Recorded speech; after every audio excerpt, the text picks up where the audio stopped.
के सुघर है ये नजारा। बांसुरी के धुन मां डोले हमर छत्तीसगढ़ सारा। माया के डोरी मम बंधे सब भाई और बहिनी, खुशियों के ये मौसम आए झूम उठे संगिनी। गौतम के सुर गूंजत रहे, हर दिल में प्यार जगाए। बीजापुरी और सालर गोनी माया के रंग सजाए थे।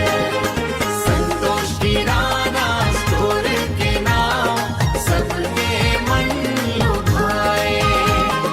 छत्तीसगढ़ के माया भरगी सदियों तक गूंजायत। जय हो।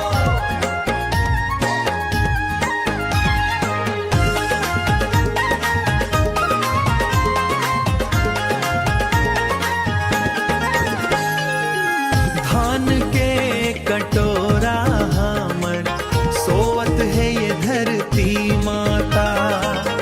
इहा के हर एक इंसान के प्रीत से गहरा नाता।